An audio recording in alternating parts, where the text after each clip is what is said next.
sifat-sifat manusia yang Allah haramkan neraka menyentuh dia, apalagi membakar dia. Karena ada orang yang melewatin sirat dengan 3 kondisi.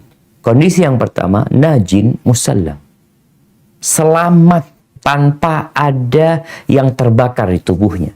Kita melewati neraka yang menyala-nyala dengan pengait-pengait di kanan kiri yang berusaha untuk menarik orang yang melewatinya. Ada najin musallam. Ada yang selamat makhdush. Ada yang selamat tapi dia terluka-luka. Ketika melewati sirat, dia masih terbakar. Walaupun dia nggak sampai jatuh ke dalam neraka. Ada yang terjatuh dalam neraka, na'udzubillah min dzalik. Ini kriteria Nabi sebutkan bahwa neraka haram menyentuhnya, membakarnya, dan dia pun diharamkan atas neraka. Ini nggak bakal dia disentuh sama neraka. Dan nggak bakalan dia juga masuk ke dalam. Kalian mau tidak? Aku beritahu tentang orang yang dia diharamkan atas neraka dan neraka haram untuk dia. Kullu hayyinin layyinin sahlin qarib atau qaribin sahl. Orang ini memiliki 4 kriteria, yang sebenarnya 4 kriteria ini ada di satu orang. Yang pertama, hayyin. Hayyin itu orangnya baik hati, enakan orang. Layyin, lemah lembut. Kemudian sahl, gampangan orang, mudah orangnya. Jadi enak bergaul sama dia. Qarib, dia dekat sama orang. Subhanallah. Jadi orang beriman itu kalau mau masuk surga, dia harus memperbaiki akhlak dan karakternya. Maka yang udah pada belajar, yang udah pada ngaji, ketahuilah bahwasanya yang paling berat di timbangan pada hari kiamat nanti adalah akhlak yang mulia. Dan tanda sempurnanya iman seseorang, tanda sempurnanya iman seseorang, itu dari mana kita tahu? Apa dari banyaknya hafalan Quran dia? Apakah dari banyaknya sedekah dia? Banyaknya kajian yang dia hadirin? Terus kajian-kajian. Kata Nabi SAW, akmalul mu'minina imanan ahsanuhum khuluqan. Orang beriman yang paling sempurna keimanannya adalah yang paling baik akhlaknya, perilakunya. Maka di hadis yang baru saja kita baca, ini seakan-akan hadis ini menggambarkan ini loh akhlak yang mulia. Apa? Hayyin, baik hati dia, lembut, gampangan orangnya, dekat sama orang. Al-mu'min ya'laf wa la yu'laf. Orang beriman itu gampang bergaul dengan orang lain. Orang lain juga enak bergaul sama dia. La khaira fi man la ya'laf wa la. Nggak ada baiknya tuh orang yang nggak enak diajak bergaul.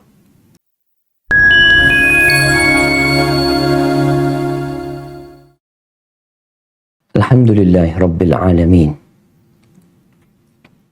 Wa bihi nasta'in ala umuri dunya waddin.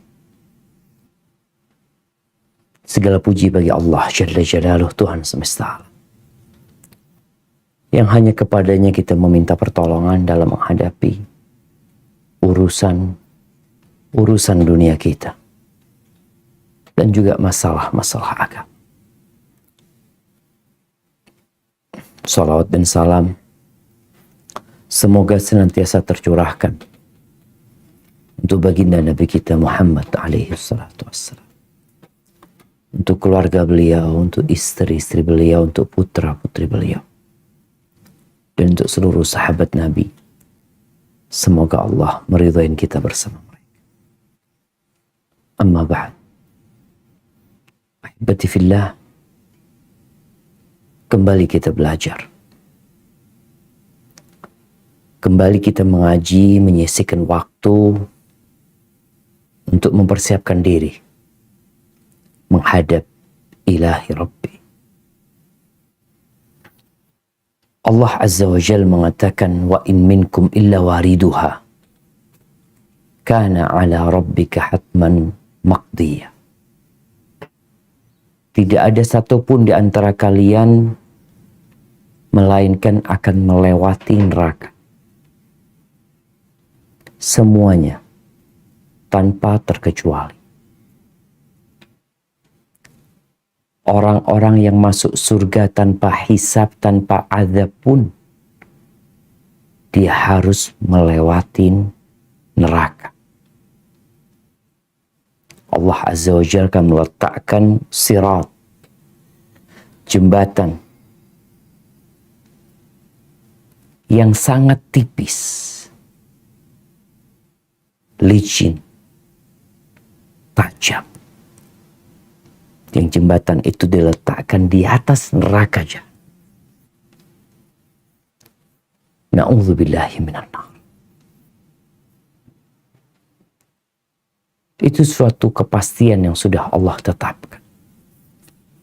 Thumma nunajjil ladzina taqaw wa nadharu adh-dhalimina fiha jithiya. Kemudian ketika mereka melewatin itu, kami akan menyelamatkan orang-orang yang bertakwa. Dan orang-orang yang zalim akan dibiarkan terbakar di dalam. Na'udzubillahi minan nar. Ahibbati fillah. Kajian kita bersama para ummahat, putri-putri Adam. Yang Rasul sallallahu alaihi wasallam mengatakan uritun nar. Tampakkan kepada aku neraka. Fa'idha aktsaru ahlihan nisa. Ternyata kebanyakan penghuni neraka itu perempuan. Ada apa? Bukankah masuk surga bagi wanita mudah? Hadis yang Nabi SAW menjelaskan, idza sallatil mar'atu khamsaha wa shamat syahraha wa ata'at zawjaha wa hafizat farjaha qila laha udkhulil jannah min ayyi abwabil jannati syi'ti. Apabila seorang wanita salat yang 5 waktu, puasa di bulan Ramadan, taat, patuh sama suaminya, menjaga kehormatan dirinya, akan dipersilahkan dia masuk surga dari pintu mana saja yang dia kehendaki. Tapi ternyata banyak wanita yang tidak dapat melewati sirat yang berada di atas neraka jahanam. Mereka berjatuhan ke dalam neraka. Karena banyak di antara mereka yukthirna la'n, suka mencela, memaki, yakfurnal ashir, kufur sama suaminya, tidak menghargai suaminya. Lau ahsanta ila ihdahunna ad-dahr, jikalau engkau berbuat baik kepada mereka sepanjang tahun, kemudian dia melihat engkau berbuat sesuatu yang menyakiti hatinya, maka dia akan mengatakan, ma ra'aitu minka khairan. Aku tidak melihat ada kebaikan di dirimu. Nggak pernah menyenangkan hati. Hari ini kita akan membahas tentang sifat-sifat manusia yang Allah haramkan neraka menyentuh dia, apalagi membakar dia. Karena ada orang yang melewatin sirat dengan 3 kondisi. Kondisi yang pertama, najin musallam, selamat tanpa ada yang terbakar di tubuhnya. Kita melewati neraka yang menyala-nyala dengan pengait-pengait di kanan kiri yang berusaha untuk menarik orang yang melewatinya. Ada najin musallam, ada yang selamat makhdush, Ada yang selamat, tapi dia terluka-luka. Ketika melewati sirat, dia masih terbakar. Walaupun dia nggak sampai jatuh ke dalam neraka. Ada yang terjatuh dalam neraka, na'udzubillah min dzalik. Ini kriteria Nabi sebutkan bahwa neraka haram menyentuhnya, membakarnya, dan dia pun diharamkan atas neraka. Ini nggak bakal dia disentuh sama neraka. Dan nggak bakalan dia juga masuk ke dalam. Dalam hadis yang diriwayatkan Imam Tirmidzi dari Abdullah bin Mas'ud radhiyallahu taala anhu qala Rasulullah sallallahu alaihi wasallam, ala ukhbirukum biman yahrumu 'alan nar atau biman tahrumu 'alaihi nar. Kalian mau tidak aku beritahu tentang orang yang dia diharamkan atas neraka dan neraka haram untuk dia. Ini pengharaman yang sangat kuat sekali. Dia benar-benar masuk surga dengan selamat. Maka beliau alaihi salatu wassalam mengatakan, kullu hayyinin layyinin sahlin qarib atau qaribin sahl. Orang ini memiliki 4 kriteria, yang sebenarnya 4 kriteria ini ada di satu orang. Yang pertama, hayyin. Hayyin itu orangnya baik hati. Enakan orang. Layyin, lemah lembut. Kemudian sahal, gampangan orang. Mudah orangnya. Jadi enak bergaul sama dia. Qarib, dia dekat sama orang. Yang pertama apa? Hayyin. Hayyin itu tenang orangnya, baik, lembut, gampang orangnya, sikapnya itu mudah banget gitu, nggak mempersulit. Kemudian dia dekat sama kerabatnya, dekat sama keluarganya, dekat sama tetangga-tetangganya, dekat sama orang-orang baik. Hadits rawahu Tirmidzi. Ahibati fillah, diriwayatkan dalam Al-Baihaqi dari Makhul secara mursal, al-mu'minun hayyinun layyinun. Orang-orang beriman itu, gimana sih orang beriman itu? Kan kita tahu surga ini hanya untuk orang yang beriman.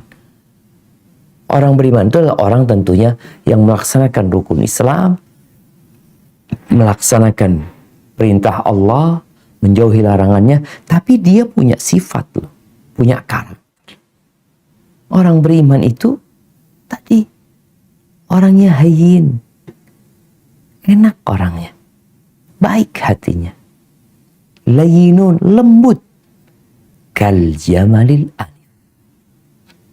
Sampai disebutkan dalam hadis ini seperti onta yang jinak, yang kalau ditarik kemana, diajak jalan-jalan dia. Terus kalau diturunin supaya duduk, dia duduk. Karena kita tahu, ada binatang, kalau bicara onta, ada yang sulit banget, harus ditarik ya. Dia mau dibawa kemana itu ada yang didorong, ada yang harus dipecut, baru mau jalan. Kalau disuruh duduk, nggak mau duduk, malah dia menyeret talinya. Bahkan mungkin menggigit orang nih. Mukmin nggak kayak gitu. Makanya subhanallah. Jadi orang beriman itu, kalau mau masuk surga, dia harus memperbaiki akhlak dan karakternya. Maka yang udah pada belajar, yang udah pada ngaji, ketahuilah bahwasanya yang paling berat di timbangan pada hari kiamat nanti adalah akhlak yang mulia. Dan tanda sempurnanya iman seseorang, tanda sempurnanya iman seseorang, itu dari mana kita tahu? Apa dari banyaknya hafalan Quran dia? Apakah dari banyaknya sedekah dia? Banyaknya kajian yang dia hadirin? Terus kajian-kajian. Kata Nabi SAW, akmalul mu'minina imanan ahsanuhum khuluqan. Orang beriman yang paling sempurna keimanannya adalah yang paling baik akhlaknya, perilakunya. Maka di hadis yang baru saja kita baca, ini seakan-akan hadis ini menggambarkan, ini loh akhlak yang mulia.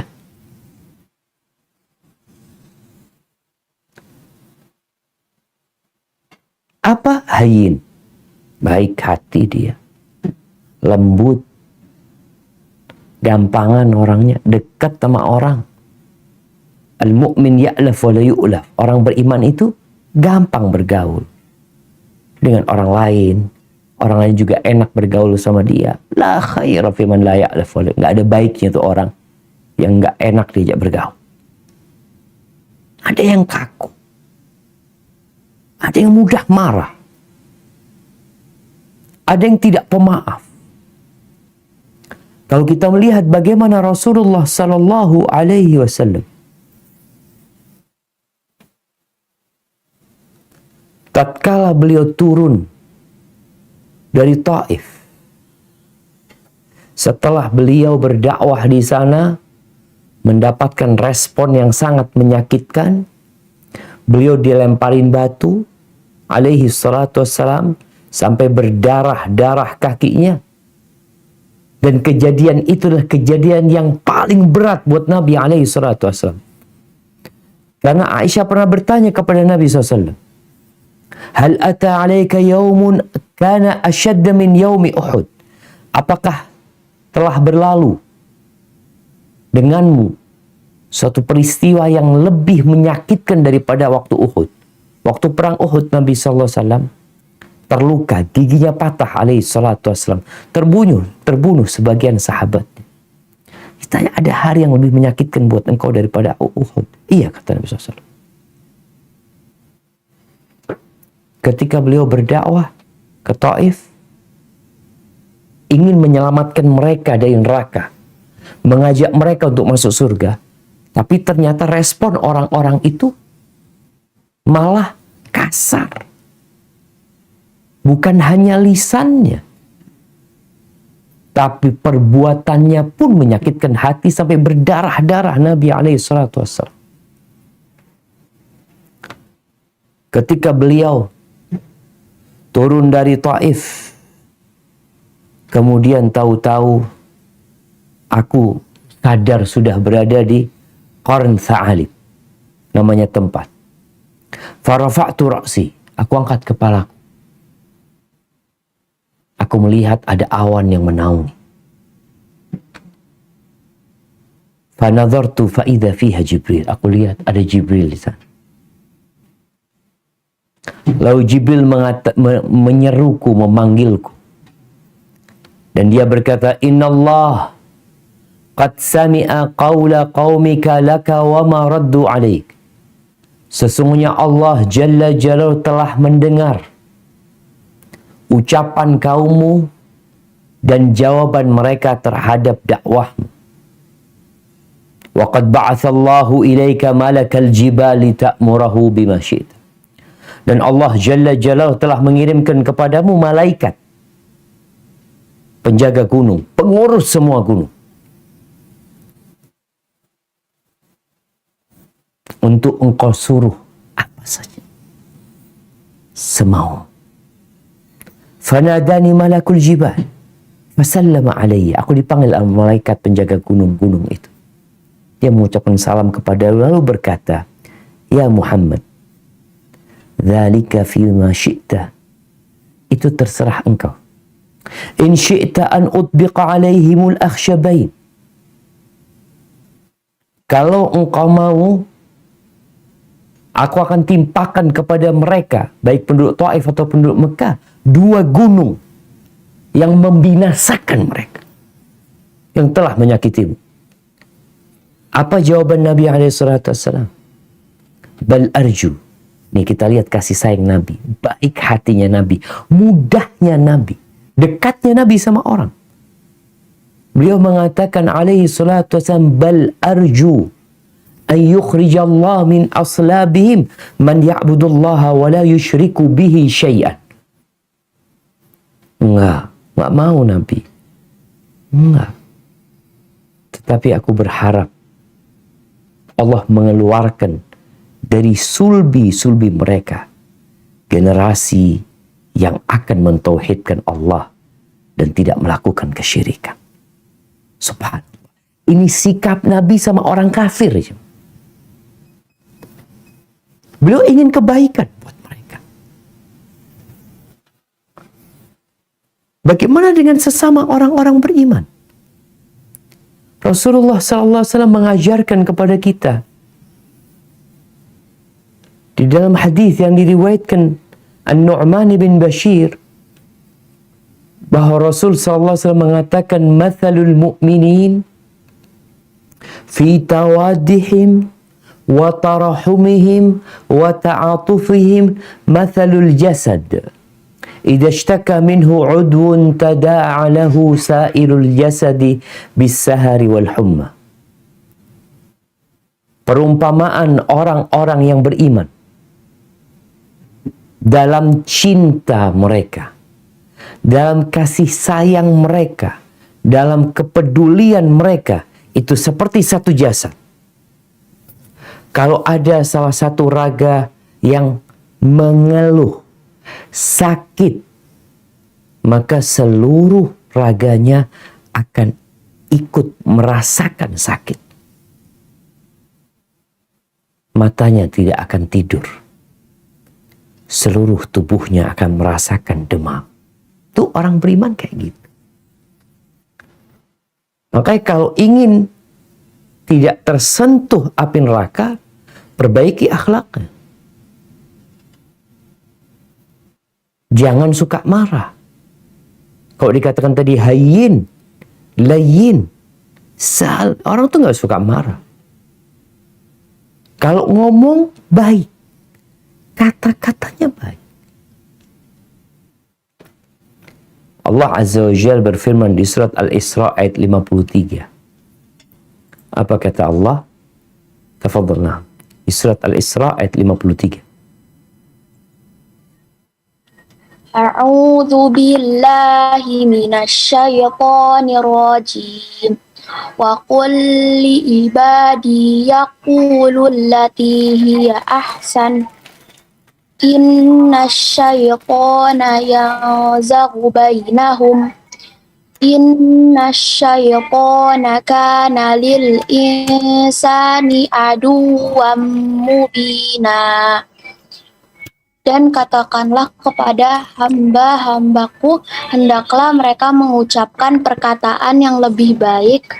Sesungguhnya setan itu menimbulkan perselisihan di antara mereka. Sesungguhnya setan itu adalah musuh yang nyata bagi manusia. Subhanallah jemaah. Kita tuh disuruh kalau berbicara yang paling baik gitu. Memilih kata-kata yang baik. Kenapa? Karena hubungan kita mau dirusak sama setan ini. Setan selalu berusaha untuk menjadikan ucapan kita senjata untuk merusak hubungan. Setan itu musuh. Dia sukanya memprovokasi. Dia selalu berbuat itu. Maka kalau ingin diharamkan untuk disentuh sama neraka, jaga lisan. Jangan marah. Jangan. Artinya kalau orang yang punya sifat 4 tadi itu, Hayyin, layyin, sahal, qarib. Itu nggak temperamen orang. Kalau ternyata ada orang yang di keluarganya nggak suka sama tuh orang. Dia sebagai seorang suami, sebagai seorang ayah, anak-anaknya nggak suka sama bapak. Nggak dekat sama mereka. Karena kasar. Kalau ngomong nggak lembut. Kalau malah marah, lupa daratan. Sebagian berharap dia meninggal dunia. Bagaimana engkau di kantor? Nih, yang kerja di kantor. Bagaimana engkau? Artinya kita perlu tahu diri kita dari pandangan orang-orang ini. Kita punya enggak 4 kriteria itu? Hayyin, layyin, sahal, qarib. Punya enggak? Atau ternyata kita orang yang selalu menjaga jarak. Yang orang-orang juga menjaga jarak dari kita. Dia tidak mau berinteraksi dengan kita. Takut dia. Takut. Ada apa sebenarnya? Ketika datang seorang sahabat kepada Nabi SAW, dia meminta wasiat. Kata Nabi SAW, la taghdab. Jangan marah engkau. Jangan marah. Faraddada miraran. Dia mengatakan, kasih aku wasiat lagi ya Rasul. Kasih aku wasiat lagi. Nabi mengatakan, la taghdab. Jangan marah. Rupanya orang ini orang pemarah. Mudah tersinggung. Mudah emosi. Maka wasiat buat dia, la taghdab. Jangan marah. Al-Imam Ibn Rajab rahimahullahu ta'ala mengatakan, fahada yadullu ala anna al-ghadab jima'u syarr. Ini menunjukkan bahwa sifat marah tadi, orang yang nggak mudah marah, bukan mudah bergaul sama orang. Bahwasanya sifat pemarah ini adalah kriteria atau karakter yang buruk sekali. Yang dapat menyelamatkan diri dari hal ini, insya Allah dia selamat dari banyak keburukan. Pernah ada orang yang bertanya kepada Abdullah bin Mubarak, ijma' lana husnul khuluq. Kumpulkan buat kami akhlak yang mulia itu seperti apa? Di satu kata. Jadi jangan banyak-banyak, satu kata aja. Kata Abdullah bin Mubarak, tarkul ghadab, meninggalkan marah. Meninggalkan marah. Ada seorang kalau jadi bos,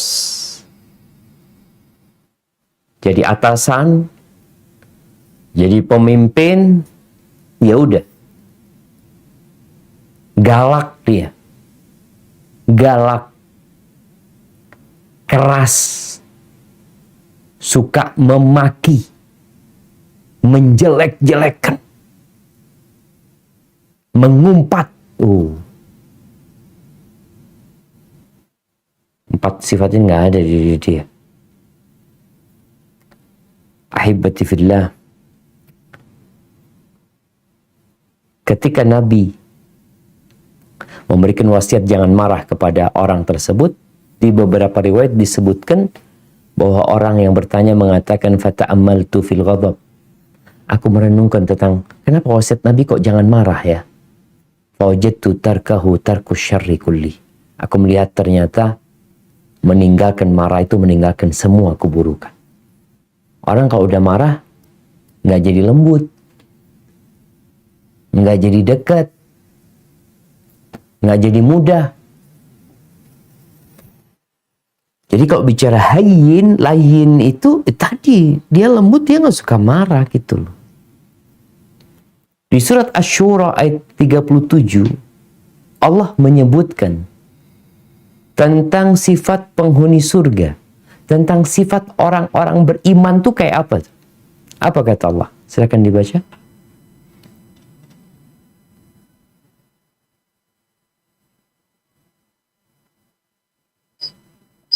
والذين يجتنبون كبائر الإثم والفواحش وإذا ما غضبوا هم يغفرون. Dan bagi orang-orang yang menjauhi dosa-dosa besar dan perbuatan-perbuatan keji, dan apabila mereka marah, mereka memberi maaf. Nah, subhanallah. Tuh, orangnya mudah gitu. Orangnya lembut. Kalau mereka marah mereka bukan banting-banting meja. Mereka nggak teriak-teriak. Tapi yaghfirun, memaafkan. Apakah kita termasuk yang seperti itu? Atau kita termasuk orang yang menyimpan dendam? Subhanallah. Ada cerita seorang perempuan, dia bercerai sama suami. Setelah 11 tahun dia menikah. Dia datang ke pengadilan. Dia nyampaikan kepada hakimnya. Hakimnya di sana ulama jemaah. Jadi seorang yang berilmu agama, yang ngerti yang jadi hakim itu. Ketika dia sampaikan, Syekh, mantan suamiku itu punya tanggungan utang. Dia punya beberapa permasalahan ya, tanggungan yang harus diselesaikan. Boleh nggak Syekh, Ana bayarin utang dia? Tapi dia nggak perlu tahu Syekh. Syekhnya heran. Ada perempuan kayak gini, heran Syekh. Biasanya yang ada kalau sudah bercerai, seperti ember bocor.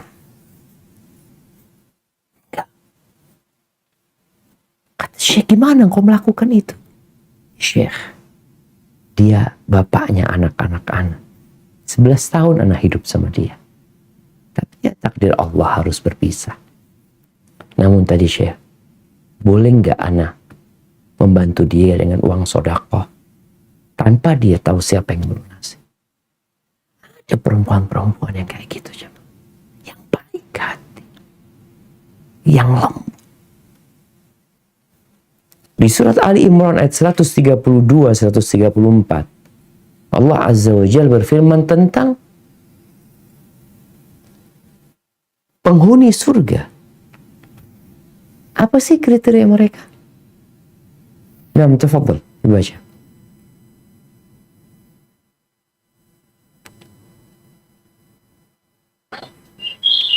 A'udzu billahi minasyaitonir rajim. Wa atii'ullaha war rasul la'allakum turhamun. Wasari'u ila maghfiratin min rabbikum wa jannatin 'arduha samawati wal ardu u'iddat lil muttaqin. Alladzina yunfiquna fis sarra'i wad dharra'i wal kazimin al-ghayza wal 'afina 'anil nas wallahu yuhibbul muhsinin. Artinya, dan taatilah Allah dan Rasul supaya kamu diberi rahmat. Dan bersegeralah kamu kepada ampunan dari Tuhanmu dan kepada surga yang luasnya seluas langit dan bumi yang disediakan untuk orang-orang yang bertakwa, yaitu orang-orang yang menafkahkan hartanya baik di waktu lapang maupun sempit, dan orang-orang yang menahan amarahnya dan memaafkan kesalahan orang. Allah menyukai orang-orang yang berbuat kebajikan. Allahu Akbar. Tuh, orang-orang yang disiapkan bagi mereka surga. Mereka taat kepada Allah dan Rasul-Nya. Mereka bertakwa, menjalankan perintah, menjauhi larangan. Tapi ada kriteria khusus yang Allah sebutkan. Mereka adalah orang yang suka membantu orang lain. Ini menunjukkan baik hati dia. Peduli sama orang lain. Kemudian bicara dengan diri mereka sendiri. Ini bicara harta, dia berbagi. Kadang-kadang dia disakitin sama orang. Iya. Bagaimana sikap dia? Wal-kadhimin al-ghaidh. Dia orang yang menahan emosinya. Bukan hanya sampai menahan emosi aja. Dia naik tingkatannya. Wal-afina aninas. Dia maafkan orang lain. Bukan hanya sampai sana. Dia disakiti. Dia memaafkan. Ditambah lagi. Allah yuhibbul muhsinin. Dia berbuat baik sama orang lain. Dia berbuat baik kepada orang yang menyakitinya. Seperti yang kita lihat bagaimana Rasul Sallallahu Alaihi Wasallam. Beliau disakiti. Beliau tahan emosinya. Beliau tidak mendoakan keburukan buat mereka. Bahkan setelah beliau memaafkan mereka, Nabi mendoakan bagaimana mereka mendapatkan hidayah dan petunjuk dari Allah Jalla Jalaluh. Ahibbati fillah. Di antara bentuk mudahnya, sahal. Orang itu mudah, gampangan dalam bergaul sama orang. Dia jadi apapun. Dia mudah. Dia mau jadi seorang santri, dia menjadi seorang ustadz, dia mau jadi seorang pemimpin, dia menjadi seorang pegawai, aduh enakan orangnya. Makanya kadangkala ada bos itu suka nyuruh fulan. Ahsan fulan yang disuruh. Yang lainnya banyak alasan ini, itu, macam-macam. Ada yang seperti itu. Jadi ada orang kalau kita minta tolong sama fulan, abshir. Iya, bismillah. Insyaallah. Tapi ada orang yang kalau kita minta tolong sama dia, ruwet urusannya. Jual beli pun seperti ini. Dalam sebuah hadis dari Jabir bin Abdullah radhiyallahu taala anhuma, Rasulullah sallallahu alaihi wasallam mengatakan, ini dalam hadis riwayat Imam Bukhari, rahimallahu rajulan samhan idza ba'a wa idza ishtara wa idza iqtada. Allah merahmati orang yang mudah. Mudah orang ini. Dalam apa mudahnya Ustaz? Kata Nabi SAW, ketika dia menjual. Ketika dia menjual barang. Mudah. Orangnya ditawar. Gimana kalau sekian tawarannya? Ya, dia udah dapat untung ini itu. Bismillah lah. Apa? Apa-apa. Mudah. Karena ada orang kalau jual, Allahu Akbar. Ayolah mas, diskon. Nggak ada diskon. Ini sudah harga paling bagus. Engkau cari tempat lain. Nggak ada harga kayak gitu. Oh. Tapi ada orang yang enak kalau kita beli sama dia. Kalau dia menjual, aduh enak banget. Dia menjelaskan. Kita tuh jadi senang mau balik sama dia. Karena enak orangnya. Mudah. Wa idza ishtara, kalau beli juga enak. Jadi kalau bicara beli nih, ada orang kalau beli aduh nawarnya sampai mau nangis orang yang ditawar kadangkala. Setelah nawar kadangkala barang itu dijelek-jelekin sama dia. Supaya harganya turun. Jadi kalau jual dia sulit, kalau beli juga sama kayak gitu. Setelah jadi ini masih minta diskon, minta ini. Ada orang kayak gitu. Yang model yang kayak gitu ada. Mungkin sebagian di antara kita pernah berjumpa atau dia termasuk orang itu. Yang kalau dia menjual, oh jangan ditanya. Susahnya kalau transaksi sama orang ini. Wa idza iqtada, kalau nagih utang atau bayar utang mudah. Sebagian kita nih kalau dimintain tolong ya terlalu banyak alasan. Kita mau utang sama dia benar-benar kita butuh. Ada 1001 alasan yang dia miliki untuk tidak memberikan pinjaman. Padahal tahu kerabatnya sulit. Ada yang kalau ngutang, ruwet bayarnya. Kenapa sampai ada yang namanya debt collector? Menghadapi siapa sih debt collector ini? Menghadapi orang-orang yang sulit. Untuk bayar utang itu sulit. Di dalam agama kita, kalau ada orang yang nggak mampu, nggak bisa bayar utang, kita dianjurkan untuk menunda pembayarannya. Ini juga bagi yang jadi debt collector, yang tukang ngumpulin duit, maka dia harus bertakwa kepada Allah Azza wa Jalla. Kalau ingin masuk surga. Kalau orang itu memang nggak bisa bayar utang, bukan nggak mau ya. Ada orang nggak mau. Ada orang nggak mampu. Allah Azza wa Jalla mengatakan, wa in kana dhu usratin fanadhiratun ila maisar. Kalau orang itu sedang kesulitan, maka hendaklah kita ini memberikan tangguhan waktu sampai nanti bisa bayar. Wa antasaddaqu khair lakum. Kalau kalian ikhlaskan, jadikan sedekah buat dia, itu lebih baik buat kalian. Nih, sahal orang itu enak. Kalau ada orang pinjam duit, Masya Allah, enak. Kalau juga tadi, dia punya utang, dia enak bayarnya. Nggak bertele-tele, nggak janji pekan depan dikatakan pekan depan lagi, sampai sebulan, sampai 2 bulan, sampai kemudian nggak kenal lagi sama tuh orang. Ingat, masalah utang, masalah yang berat. Buat orang Muslim, hendaklah dia menjadi orang yang mudah membantu orang lain. Mudah membantu orang lain, menghutangi orang lain, meminjamkan uang kepada orang lain kalau mereka memang orang-orang yang butuh dan mereka orang-orang yang jujur yang bakal bayar. Tapi kalau mereka orang-orang ruwet, ya wajar kalau kita tidak memberikan pinjaman kepada mereka. Di dalam hadis yang diriwayatkan Imam Muslim, Imam Bukhari dan Muslim, ini berkaitan dengan orang yang mudah ya dalam bergaul, dalam bertransaksi. Dari Hudzaifah bin Yaman radhiyallahu taala anhuma qala, atallah bi 'abdin min ibadihi ataahu Allahu malan.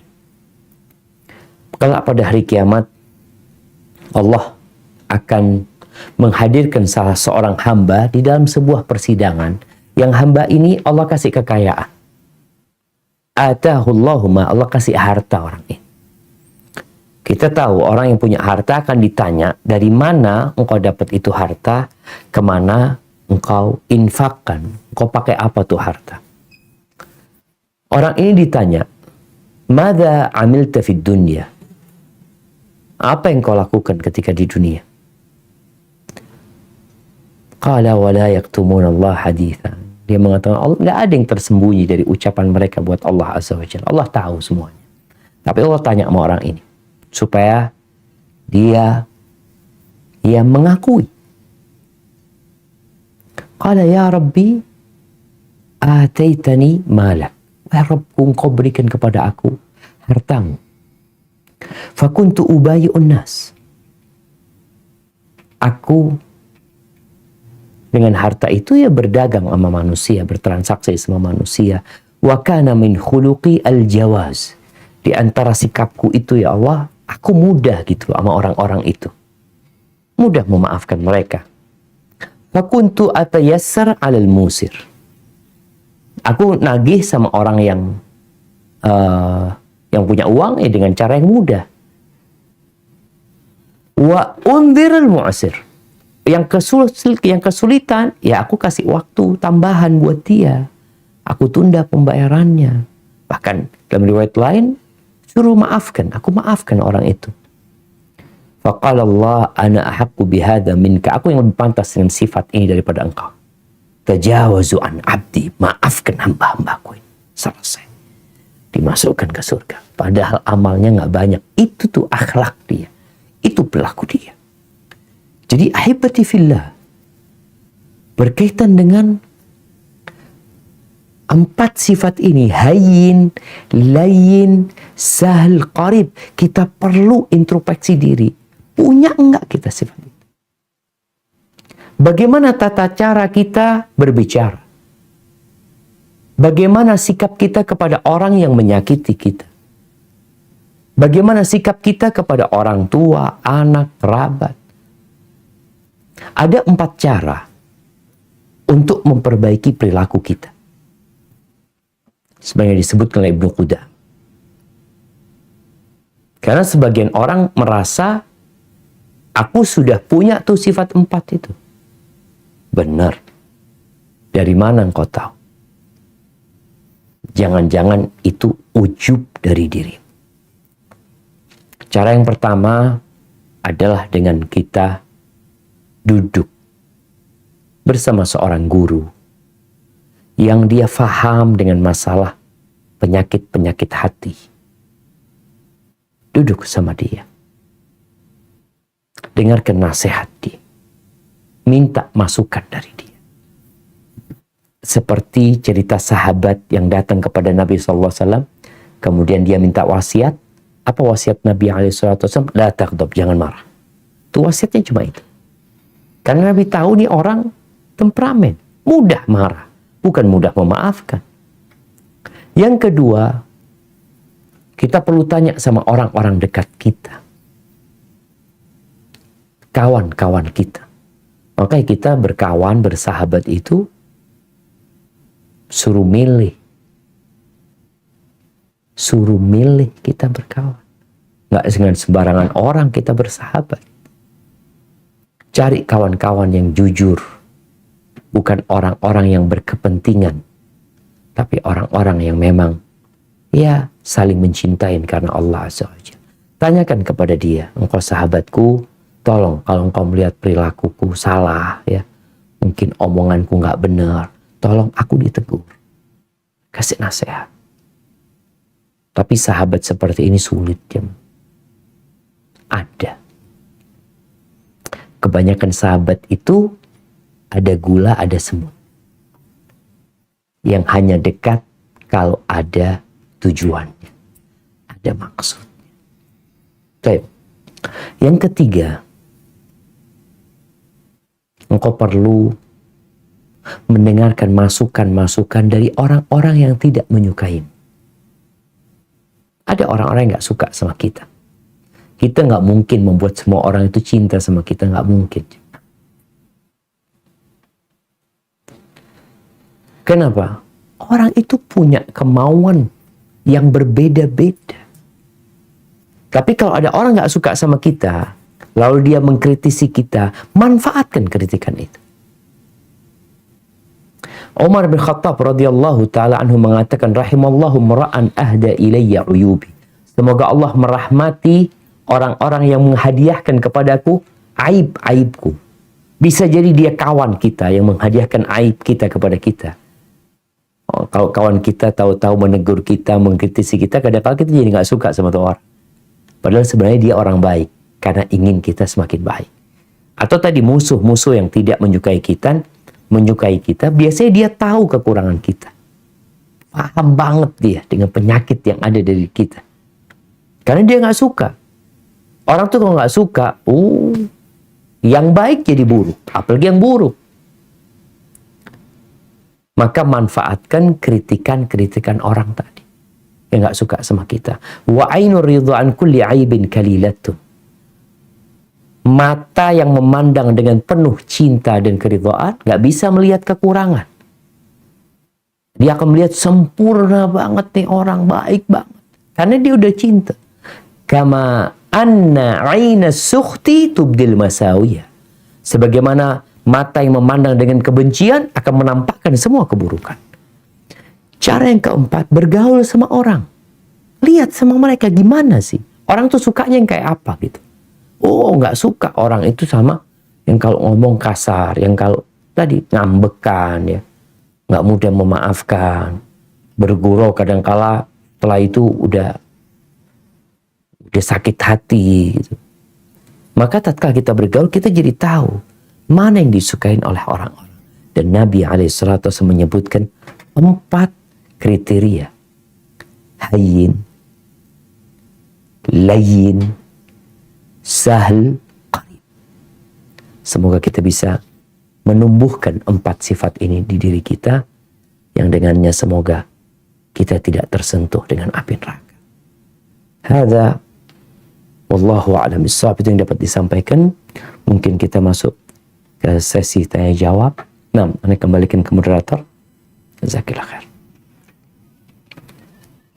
Alhamdulillahirabbil alamin, jazakallahu khair wa barakallahu fik Ustadz untuk paparannya, dan alhamdulillah sudah banyak juga ini Ustadz pertanyaannya. Insya Allah kita akan coba bahas. Apa izin untuk pertanyaan pertama Ustadz? Tafadhal. Bismillah. Ini ada beberapa pertanyaan yang serupa Ustadz, jadi saya coba satukan jadi satu. Assalamualaikum warahmatullahi wabarakatuh. Waalaikumsalam. Semoga Ustadz dan tim si Sesa mendapat berkat, selalu dalam semoga selalu dalam lindungan Allah Subhanahu wa taala. Afwan Ustadz, izin bertanya.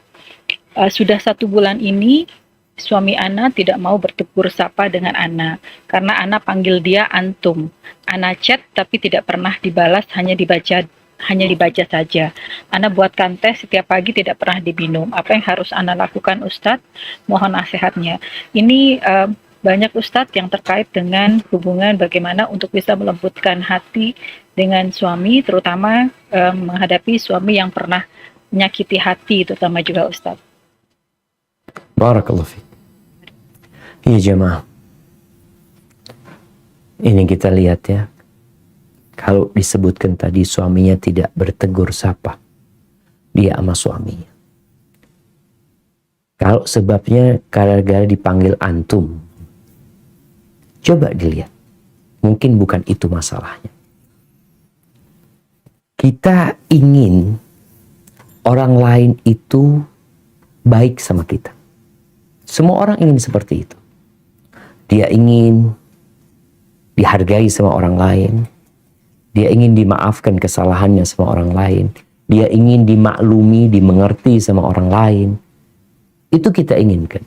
Kalau kita menginginkan itu, maka kita berikan apa yang kita inginkan semuanya tadi kepada orang lain. Berikan semua yang kau inginkan kepada suami. Anda rasa engkau ingin dimengerti sama suami. Tapi mungkin kau berpikir, suami Anda nggak mau ngerti anak. Sekarang bagaimana kau mengerti suami? Kalau tadi dikatakan dibikinin teh, dia nggak minum, maka engkau perlu datang kepada dia. Pegang tangannya. Minta maafmu kepadanya. Minta keridhaannya. Mungkin kau mengatakan yang salah dia, Ustaz. Siapapun yang salah. Tapi kalau engkau menjadi orang yang memulai terlebih dahulu, maka ini sebuah perilaku yang mulia. Rasul SAW ketika menyebutkan, mau nggak kalian aku kasih tahu istri-istri kalian calon penghuni surga? Siapa mereka? Maka beliau menyebutkan, kullu waludin wadudin a'ud. Dia adalah wanita yang penyayang, pengasih. Yang dia membawa tuh kriteria 4 tadi yang disebutkan. Dengan cinta dan kasih sayang. Walud, dia banyak anaknya. Dia mau punya anak banyak. Untuk memperbanyak umatnya Rasulullah SAW. Yang ketiga, a'ud. Dia suka kembali. Suka kembali kepada suami. Kalau dia menyakiti suaminya atau dia disakiti oleh suaminya, dia yang dizalimi sama suaminya. Apa yang dilakukan oleh perempuan ini? Dia akan datang, dia cari suaminya.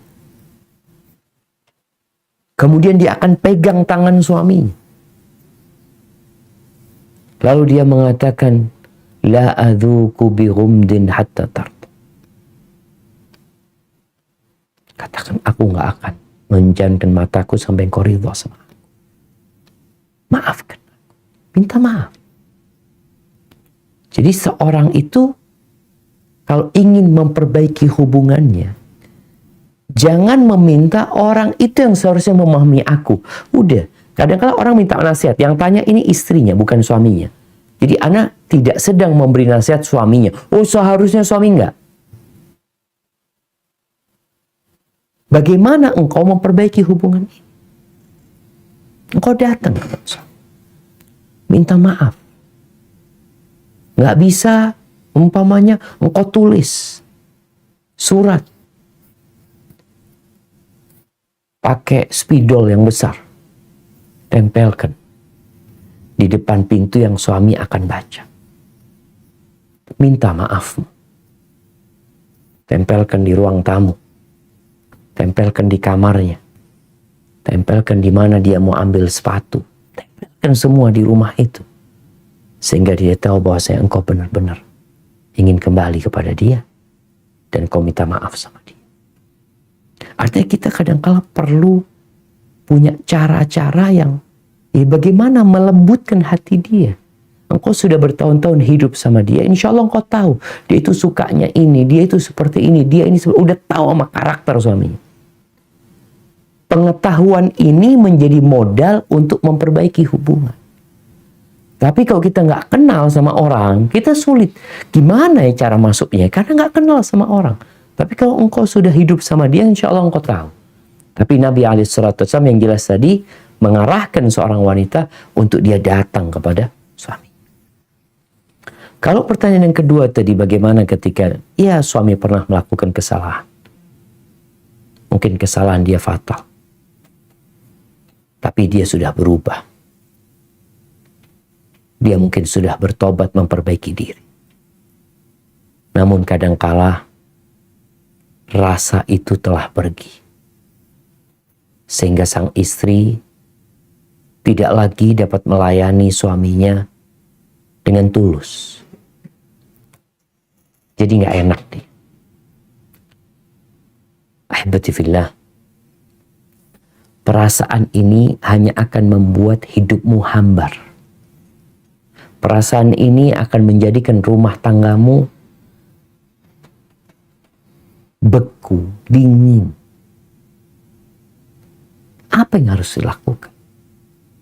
Memaafkan.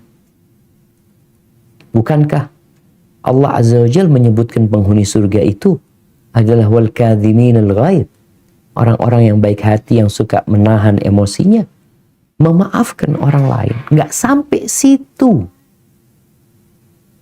Dia berbuat baik kepada orang yang menyakiti.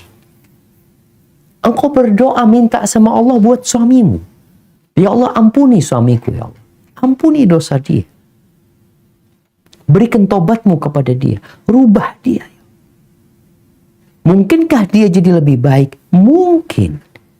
Nggak ada yang tidak mungkin. Hanya saja kadangkala kesalahan itu terulang kembali. Gimana Ustaz?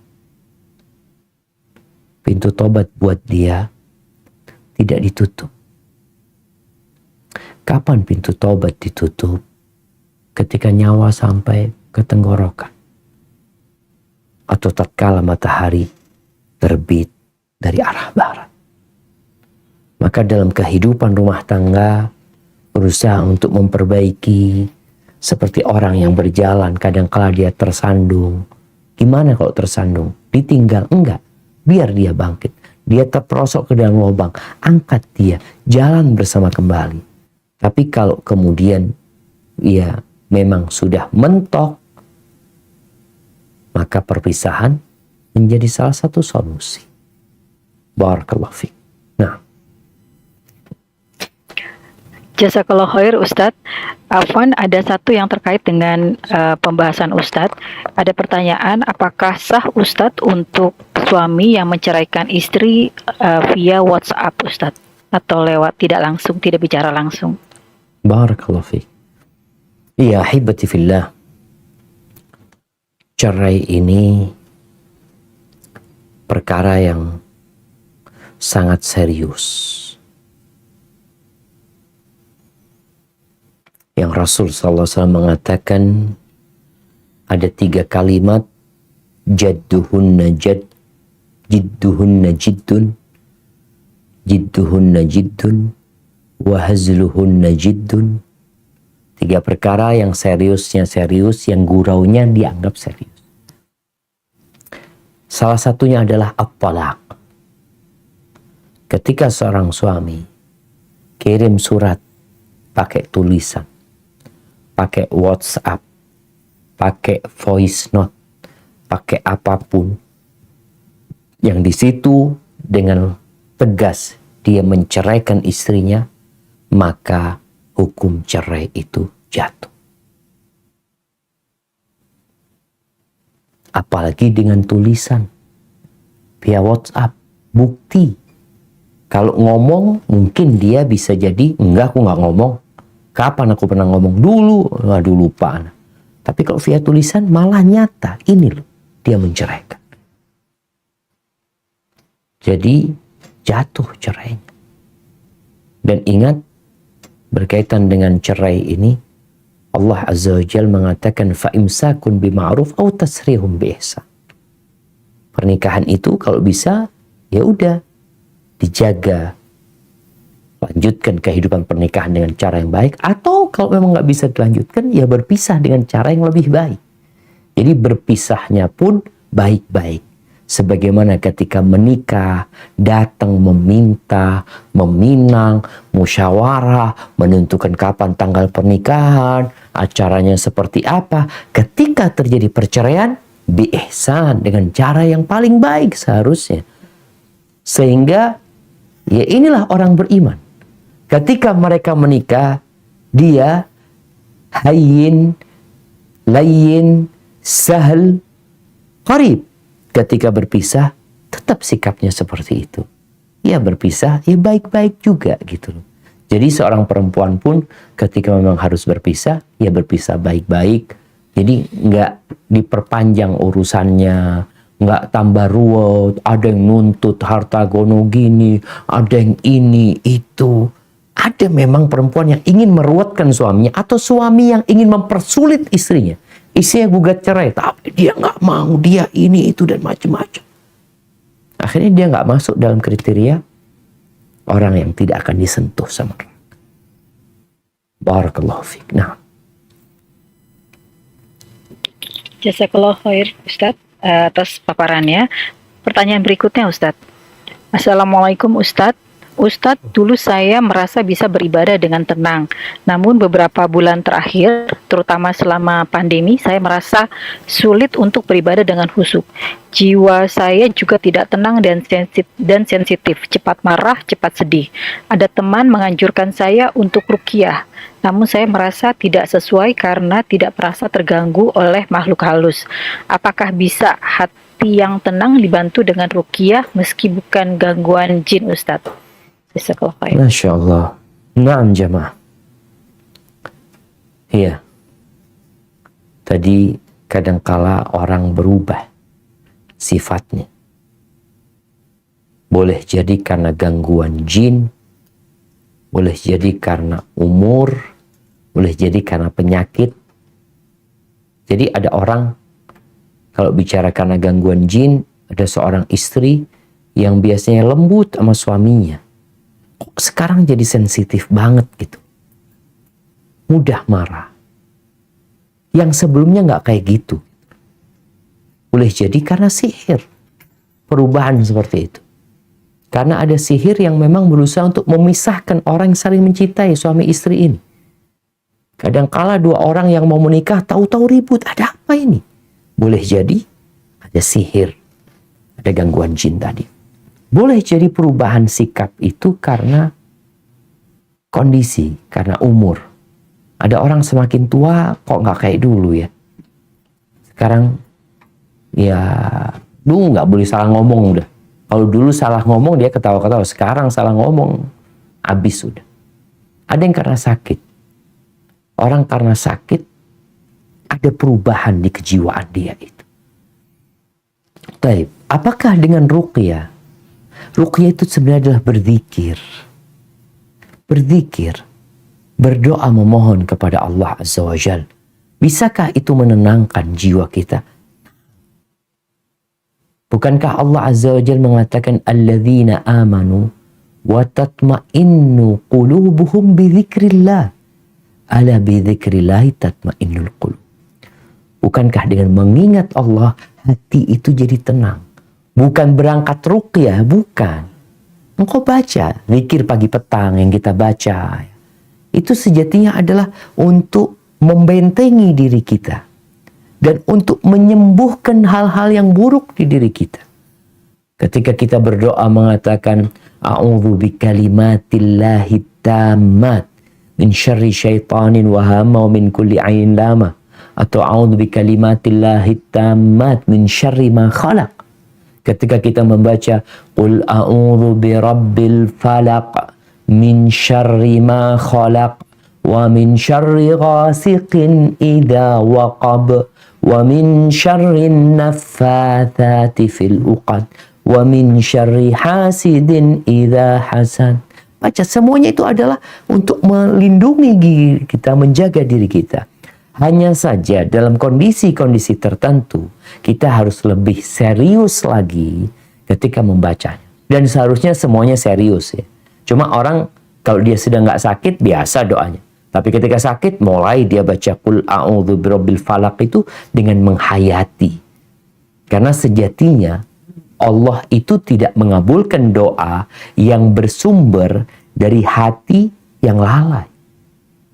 Jadi silahkan engkau membaca zikir pagi dan petang atau ayat-ayat ruqyah itu demi menjaga dirimu dan menenangkan hatimu dengan menghayati. Bukan berangkat ke tukang ruqyah ya, enggak.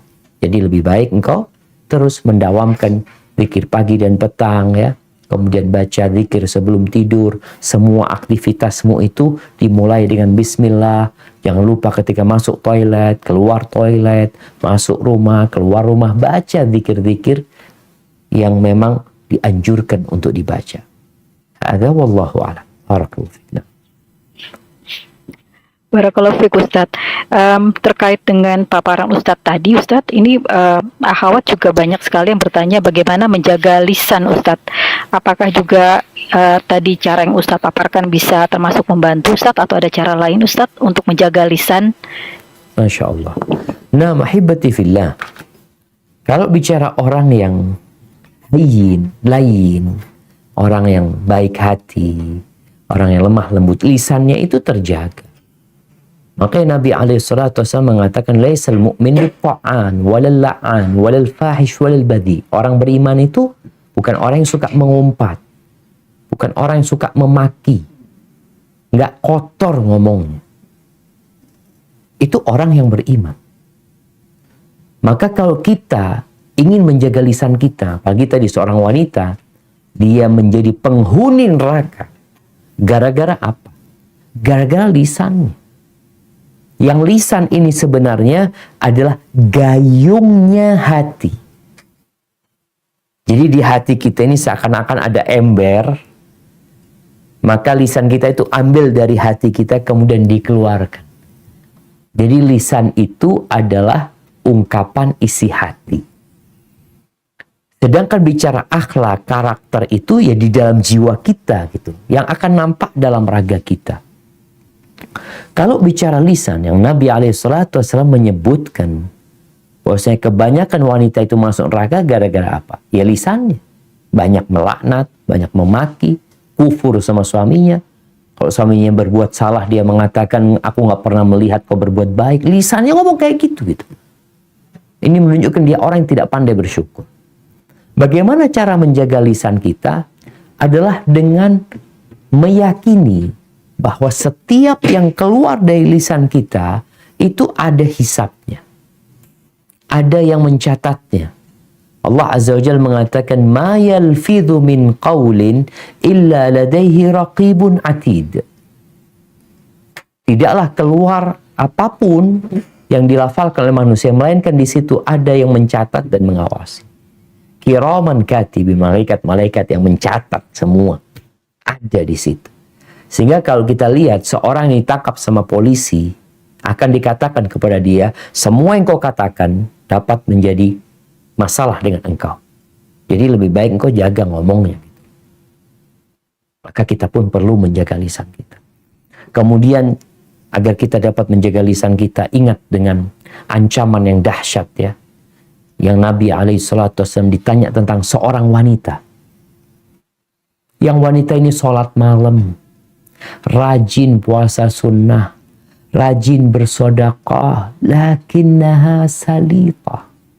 Tapi kalau ngomong pedes, tu'dhi jiranaha bilisan, suka menyakiti tetangga dengan lisannya. Kalau sekarang mungkin bukan lisan lagi, tulisan. Kata Nabi SAW, la khaira fiha, nggak ada baiknya di perempuan, neraka tempatnya. Di neraka tempatnya. Maka bagi para wanita adalah berhati-hati menjaga lisan. Biasakan lisannya itu berzikir. Ada pembantu. Nah, kalau kepingin tahu engkau baik apa enggak, engkau punya enggak 4 karakter tadi, 4 sifat itu? Hayyin, layyin, qarib, sahal atau sahal qarib. Engkau tanya sama pembantu. Pembantunya taunya gimana nih? Majikannya. Aduh. Pelit. Bakhil. Kalau ngomong nyelekit, nyakiti hati. Maka dengan cara tadi kita mendengarkan masukan dari orang lain, kita dapat memperbaiki diri. Cuma yang jelas tadi berkaitan dengan lisan ini, hendaklah kita berusaha untuk memperbanyak zikir dengan lisan kita. Kalaupun kita marah, kalaupun kita emosi, yang keluar itu doa. Doa kebaikan. Allah yahdik, subhanallah. Ada cerita seorang parkir jamaah. Dia parkir, nutup mobilnya orang. Ya dia salah, yang nutup mobilnya orang ini salah gitu loh. Karena dia mau ke apotik lagi, nggak ada parkirnya, dia parkir seperti dia masuk ke apotik. Dia beli, ketika keluar, orang yang punya mobil ini udah mau keluar. Apa yang dilakukan oleh yang punya mobil ini? Dia marah-marah. Dia mengumpat orang yang nutup mobilnya ini dengan ungkapan yang buruk sekali. Apa ucapan orang ini? Mengatakan, semoga Allah melaknatmu. Artinya kau mengganggu orang Islam, semoga Allah melaknatmu. Apa kata orang ini? Semoga Allah merahmatimu. Dibalas sama dia, Allah yarhamuk, semoga Allah merahmatimu. Semoga Allah melaknat kedua orang tuamu. Bayangkan sampai orang tuanya jam. Dimaki-maki. Apa kata orang ini? Semoga Allah merahmati kedua orang tuamu. Kemudian nih orang udah gak kuat, pikirnya dibalas dengan makian juga, ternyata dibalas dengan doa yang baik. Akhirnya yang terakhir dia mengatakan, Allah yusami, semoga Allah memaafkanmu. Amin. Sudah selesai urusannya. Jadi kadangkala kita ini, dengan cara kita menjaga lisan kita, dengan banyak berzikir, berdoa, sehingga tatkala kita marah, kita pun mengeluarkan kata-kata yang baik. Pernah Nabi SAW duduk bersama Abu Bakar. Tahu-tahu ada satu orang yang berdiri lalu memaki Abu Bakar. Dimaki Abu Bakar. Dicaci maki. Abu Bakar diam. Nggak menjawab. Orang ini 2 kali memaki. Abu Bakar diam. Tidak menjawab lagi. Sampai terakhir 3 kali dia memaki Abu Bakar balas. Ketika Abu Bakar membalas, Rasulullah SAW berdiri dari tempat itu. Abu Bakar sadar Nabi pergi gitu loh. Maka dia tanya, ya Rasulullah, kenapa engkau meninggalkanku gitu? Kata Rasulullah SAW, ketika orang itu memakimu yang pertama dan engkau diam, itu malaikat yang menjawab ucapan orang itu. Orang itu memakimu yang kedua kali, malaikat menjawab. Ketika ketiga kali engkau membalas dia, datang setan. Maka aku nggak mungkin duduk di majelis ada setan. Nabi pergi meninggalkan tempat. Maka kita pun ketika marah, kalau biasa dengan ucapan yang baik, maka insya Allah marah pun keluarnya yang baik. Nabi SAW juga menyampaikan, idza ghadiba ahadukum falyaskut. Kalau marah seorang di antara kalian, diam. Diam. Ada yang marah, diam. Soalnya takut nanti nggak terkontrol omongannya. Hadza wallahu a'lam. Barakallahu fiik. Jazakallah khair Ustaz. Berikutnya kita akan buka untuk yang bertanya langsung. Mohon ukhti 1 pertanyaan dan langsung ke pertanyaannya. Tafadoli untuk Ummu Abduh. Silakan.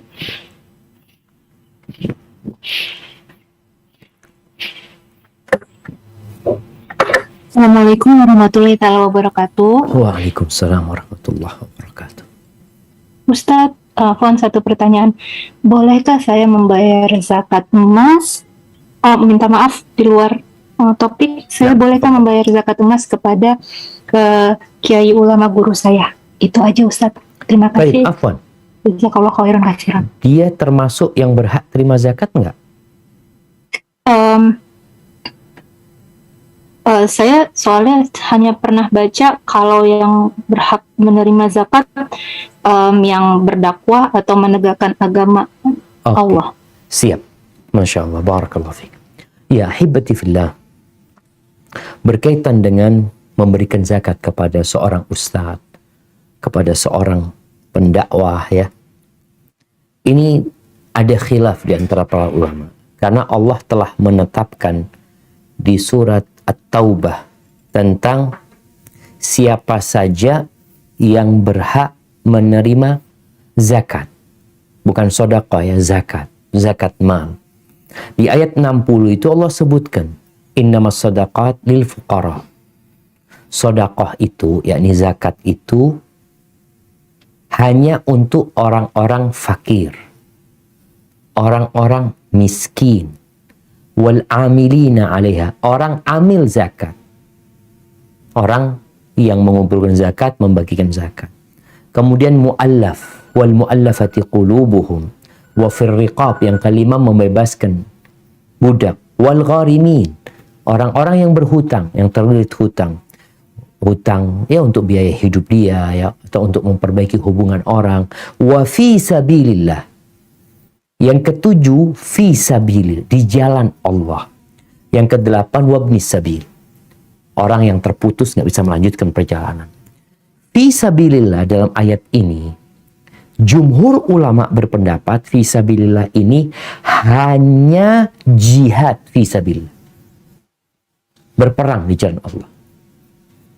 Jadi salah satu yang berhak menerima zakat itu untuk berperang di jalan Allah, untuk membiayai pasukan perang, untuk membeli kuda perang, membeli persenjataan perang. Jadi untuk fisabilillah. Apakah berdakwah itu masuk fisabilillah? Orang yang menuntut ilmu masuk fisabilillah?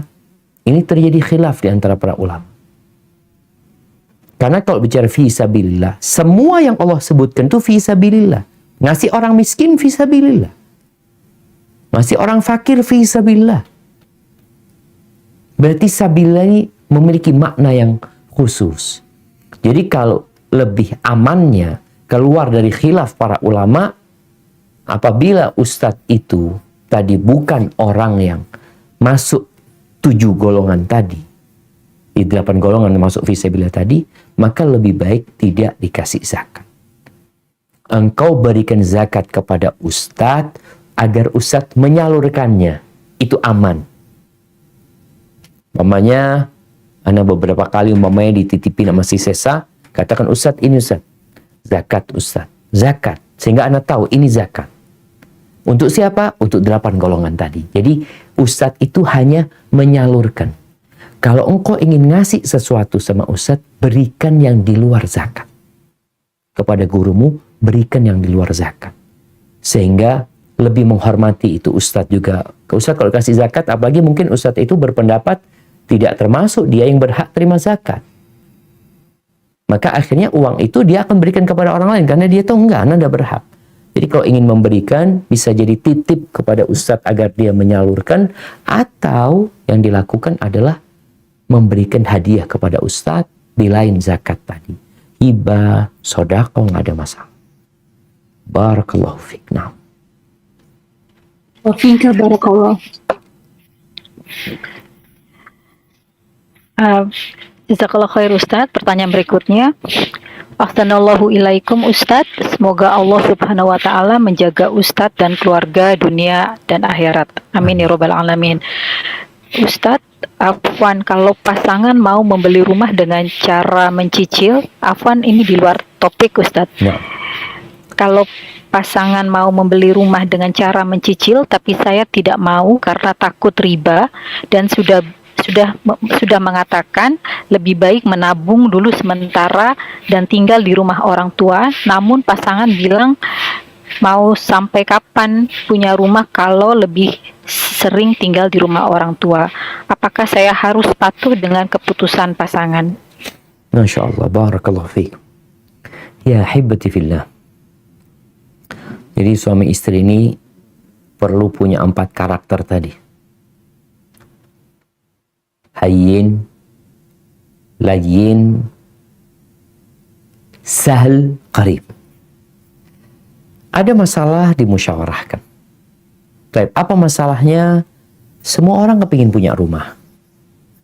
Maka sekarang berpikir bagaimana punya rumah dengan cara yang syar'i. Banyak orang berpikir kalau nggak ngutang nggak bisa punya rumah. Kalau nggak kredit nggak bisa punya rumah. Ya, mungkin ada benar ada salahnya ucapan tersebut. Kita lihat banyak orang punya rumah nggak nyicil. Tapi memang banyak orang juga punya rumah dengan cara nyicil. Bagaimana ngobrol sama suami, kalau mau nyicil rumah nggak apa-apa. Tapi kita harus dengan cara yang syar'i. Tidak ada riba di sana. Kalau itu bisa terlaksana, silahkan. Contohnya, ada kerabat yang punya rumah, saudara, dia alhamdulillah mampu. Kita ngomong sama dia, aku kepingin punya rumah, tapi aku kepingin nyicil sama engkau. Ya, mudah-mudahan dapat orang yang hayyin sahal, layyin tadi. Ketemu keluarga, aku mau nyicil sama engkau. Engkau belikan kita rumah, kita kepingin rumah itu, nanti aku beli sama engkau. Dicicil nih. Maka yang seperti ini nggak ada masalah. Jadi ngomong sama suami, nggak ada masalah, bismillah. Kita cari rumah. Tapi dengan cara tidak riba. Artinya kreditnya tidak kredit yang riba. Atau yang jadi masalah, suami itu ingin cepat keluar dari rumah orang tua. Maka kalau masalahnya itu, karena kalau di rumah orang tua nggak mandiri ya, kita nggak akan pernah bisa belajar untuk berjuang sendiri. Maka caranya ngontrak. Cari rumah kontrakan, udah bismillah. Kalau memang itu masalahnya, kita bismillah. Kita cari rumah kontrakan, kita nabung duit. Nanti kalau bicara nabung duit, mungkin kalau langsung sampai beli tanah, beli rumah sulit. Oke, beli tanah dulu. Kayak orang-orang yang dahulu, Masya Allah, beli tanah dulu. Nanti beli batu, nanti beli pasir, beli semen. Kemudian bangun.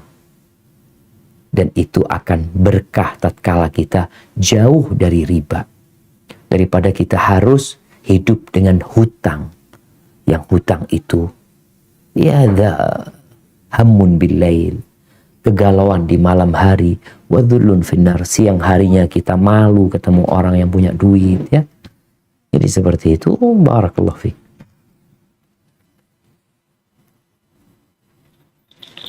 Barakallahu fiik, Ustaz. Apakah masih ada waktu, Ustaz? Kayaknya mungkin satu pertanyaan lagi. Di sini sudah adzan soalnya. Oh, baik. Baik. Baik, Ustaz. Mungkin satu pertanyaan aja. Ini ada beberapa juga yang bertanya kurang lebih, Ustaz. Apakah yang tadi kriteria 4 tadi itu memang semuanya harus dipenuhi dulu, Ustaz, agar kita benar-benar terlepas dari ancaman neraka, ataukah bisa satu yang belum terpenuhi secara sempurna, Ustaz? Masya Allah, barakallahu fiik. Nah, ahibati fillah. Kalau bicara orang yang tidak akan tersentuh sampai ambil neraka, berarti dia punya 4 kriteria ini. Kalau ternyata kriterianya cuma 3, Ustaz. Jadi orang ini ya dikatakan dia dekat sama orang ya. Cuma dia agak sulit, Ustaz. Orangnya nggak gampangan. Jadi sebenarnya ulama mengatakan 4 kriteria ini sebenarnya satu satuan. Jadi kalau satunya hilang, nggak jadi gitu. Nggak jadi orang baik dia. Masih ada buruknya. Tapi insya Allah kita tahu Allah itu Rahmanir Rahim. Allah Maha Pengasih, Maha Pengampun. Kita dalam beragama saddidu wa qaribu. Kata Nabi SAW dalam beragama, usahakan engkau menepati sasaran. Sampai kalau kita ada anak panah ya, kita ada sasaran panah itu, kan yang di tengah tuh merah tuh. Kalau bisa sampai tepat di sasaran itu. Kalau nggak bisa, mendekati. Jadi 4 kriteria ini tadi kita berusaha untuk mendekati dan terus berusaha untuk memperbaiki. Sehingga orang yang mati di jalan memperbaiki, insya Allah Allah tahu kita telah berusaha. Kalau ada saat-saat kita mungkin keceplosan, ngomongnya nggak enak, kita langsung istighfar. Kita tahu, ya Allah, aku salah, ya Allah, ampuni aku. Jadi, jangan pernah mengatakan, aku kayak gini udah. Aku memang temperamen, aku memang suka marah, aku memang perasa. Karena ungkapan ini membuktikan kalau dia nggak mau berubah. Tapi berusaha, iya, aku punya kriteria yang buruk, aku akan perbaiki. Maka matilah di jalan memperbaiki. Dan jangan mati di jalan yang engkau berserah diri nggak mau memperbaiki. Teruslah memperbaiki. Allah Azza wa Jalla mengatakan, وَالَّذِينَ جَاهَدُوا فِينَا لَنَهْدِيَنَّهُمْ سُبُلَنَا. Sesungguhnya orang-orang yang berjuang di jalan kami, pasti kami tunjukkan jalan-jalan kami. Allah akan tunjukkan. Jadi berusahalah terus, kalau nggak bisa menepati sasaran, mendekati sasaran, sisanya perbanyak istighfar, memohon ampun sama Allah Azza wa Jal. Innallaha ghafurur rahim. Barakallahu fiik. Itu yang dapat Ana sampaikan, kurang lebihnya mohon maaf. Ana kembalikan ke moderator. Jazakillah khair.